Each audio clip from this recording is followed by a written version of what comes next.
you said for 5 years you've been the EBUG for the Wild. So how did that come about? So I was in college at University of Minnesota. I had skated with, my dad played in that Stadium Series game that they had out at TCF. Right. I remember. Yeah. So he played in that game, and to get warmed up, he wanted to get in a couple skates and do some stuff beforehand to make sure he was prepared. Yeah. And break in his gear as well. But the other goalie that was playing in the game was Joe Malash, who was the goalie coach for the Penguins at the time. Okay. And so he was out in Pittsburgh and traveling with the team. Yeah. So he didn't have another goalie to stand the other end when they did some practice skates before the actual game. All so right. I played with the coaches and all of them, and they had just one emergency goalie at the time, Tino Vasquez. He was sick, and they needed somebody to fill in. And the coach was like, "Well, hey, we skated with him last week.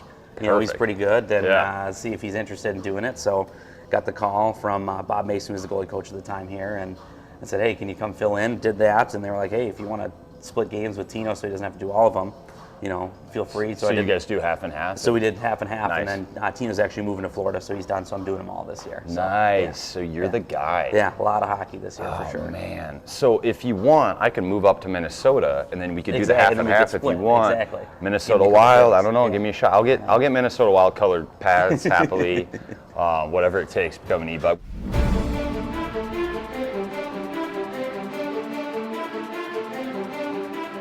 What's up, everybody? Got a really special episode of the BHL Life. With me is my buddy Connor, who is the emergency goalie for the Minnesota Wild. And also, your father played for the Minnesota North Stars, so he's a bit of a local goalie legend as well. Yeah, where to start? So I'm been the emergency backup goalie for the Wild for the last 5 seasons. Been doing that for a while. My dad played for the North Stars for 7 years, played for the Washington Capitals 8 years, and a handful of seasons with Ottawa and Toronto right after that. So 17 seasons total. My mom is from here, and so my dad's from Canada, and so they ended up living here after I was born out in Minneapolis, and my dad was playing for the Caps. Just growing up in Minnesota, you can't not play hockey, and so that's pretty much all I want to do is be a goalie right from the get-go. So I had a little set of mini pads. I think they were old, like Cooper pads, just little black ones that I wore when I was like 3 years old. I had some white Cooper ones. Yeah. They're the best. So so I wore those, and all I wanted to do was be a goalie. What was your dad's route to the NHL? So he grew up in the Kitchener-Waterloo area, played minor hockey there, and then he got drafted by the Sudbury Wolves and played there when he was 15, 16, into that area. Played for 2 years, and he got drafted by the North Stars.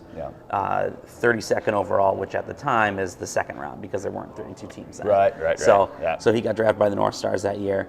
But nowadays, that's a first-round draft pick. Yeah, exactly. That's what he likes to say. But Got anyway, your back, Don. Yeah. So he ended up making the team when he was 18, and ended up splitting time that first year with Joe Malash. And so his rookie year, they went to the Cup, and they lost the Islanders 4-1 in the Stanley Cup. So the dynasty team. Yeah, exactly. No one was really beating them that. I know. I think years, that was the first or second of their Cup run there. But so he played that year. Then he played another 7 seasons with the North Stars. Here is Dennis Savard. Roberts tied him up. Now the rookie Larmer. Back to Crossman at the point, shooting, and Beaupre, as he does so often, coming out to attack the shot, so to say, made the save. Then ended up going to the Washington Capitals, where they had a bunch of good runs, playing against Mario Lemieux and the Penguins. Lemieux waits for his teammates to join. Has some room, walking in, glove save, Beaupre! Is that unbelievable? On the big boy, 66, he robs him, and Beaupre is on the money. What a stop early against Mario Lemieux. And they had some great teams there too. But he really loved it there. So then I was born in '94 when he was with the Caps. So I was living out there for the first couple of years of my life. And then at the end, he got traded to Ottawa when they became or came back as a franchise. Don Beaupre was one of the first goalies for the Sens, backstopping the team for 71 games over 2 seasons. In the 9th game of a lockout-shortened year, the Sens finally get a win as Beaupre stops all 34 shots by the Flyers, including a penalty shot attempt by Mark Recchi. The Sens win 3-0, giving Beaupre the first shutout in Ottawa Senators' modern franchise history. And then finished his career with Toronto and then in the minors a little bit. And so he met my mom when he was playing in Minnesota. And so eventually when I was born, they ended up buying a house back in Minnesota, but didn't live there until he eventually moved back. So. Well, Donnie, on the bench, they were saying you were the story of the game. That second period, you kind of held the club in there. They found a way to win the game. What was the experience like for you? Well, it's great to play again, just not with these guys out here in this atmosphere, in front of the North Star fans again.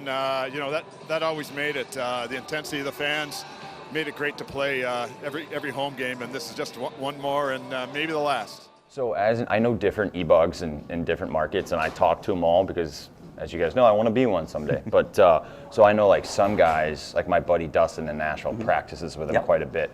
I know a guy down in Florida who practices with him a bit, and I know guys who are like, I never practice with them. I'm just on emergency at games. So have you gotten to skate with the guys, and can you tell us a little bit about that? Or? Yeah, so I skate pretty frequently. I think I'm probably, it's what it seems like. You know, we've got a good connection with the EBUGs. We've got a little group going on of a handful of the guys we know, and it sounds like I'm probably one of the most used goalies in the league for practices and stuff like that. So no big deal. If they need, you know, I was in, before COVID, I did the whole training camp, pre-training camp thing with them for like 2 or 3 weeks because none of the goalies lived in town. So it was basically like every day was at the rink in the morning, 2 skates, and then we'd eat and I'd go home and then I'd go back to work and all that stuff too. So, but this year I've practiced probably 5 or 6 times and you get tested and then you get cleared to go the next day and all that stuff. So it's been fun, but it's just basically in situations where, you know, the team's traveling and they've got guys at home that are scratches or were injured or something like that that need to get on the ice. And to have an extra goalie is super helpful for them, you know, so they don't have to just shoot on the board all the time. So. Right, exactly. And the board gets old for them. I mean, somebody asked, you know, oh, what's it like to skate with those guys? And it's like, imagine when you're playing in your beer league or whatever, and there's that one guy on the other team that's just the ringer. He shoots well, skates well, just beats everybody. It's just imagine if all of the guys are like that and better. And better. And that's what it feels like all the time. You know, you're extra nervous for every one of those shots. So you played for Edina High School, is that right? Yep. So as a guy from St. Louis, we're well aware of how big high school hockey is up here. I've even been to the state tourney 5 or 6 times, and Edina's always there.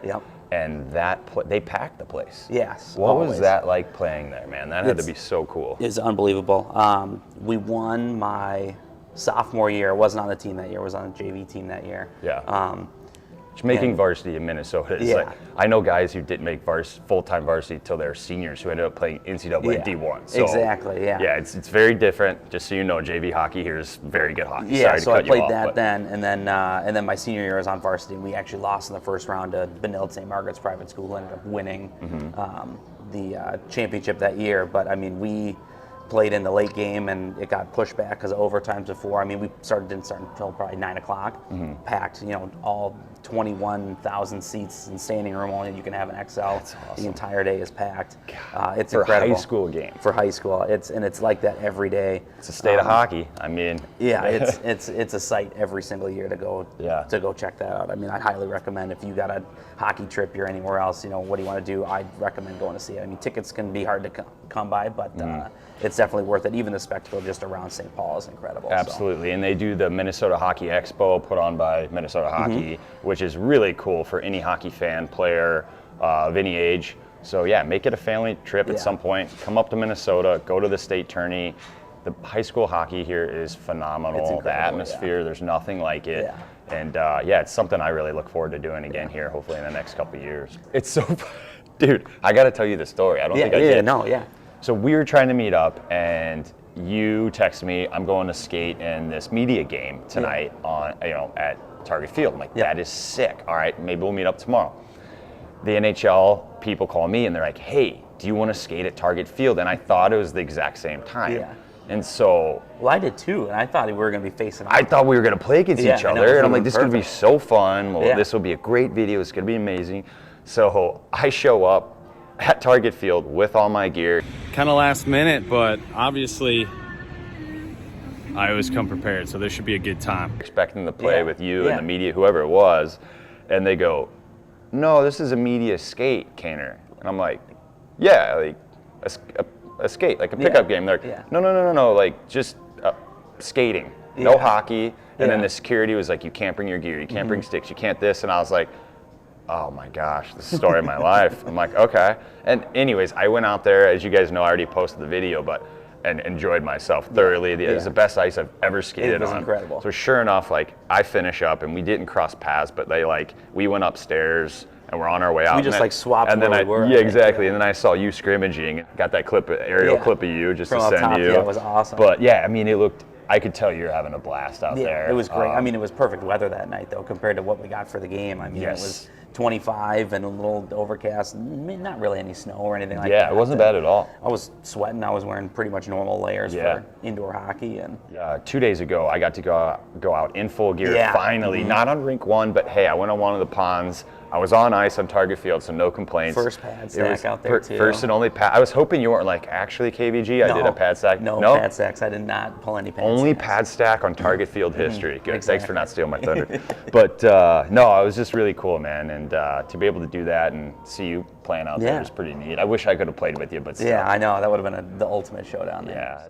All right, well, Connor, thanks so much for doing this interview. You guys, thanks again for watching the BHL Life. Make sure you hit that like and subscribe button and give Connor a follow on social media. I'll include his handles right here for you.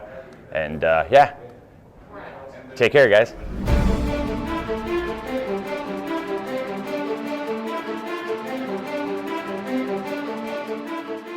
The goaltender coach over at Edina High School. You might have some bragging rights now heading back to the rink after the performance today. Were some of the players watching? Well, I haven't coached there for a couple years, but you know, my son helped me a lot on a few drills and over the last few weeks, and so a lot of credit goes to him. Congrats on an awesome performance and just a special day for all Minnesota hockey fans. Great, thank you.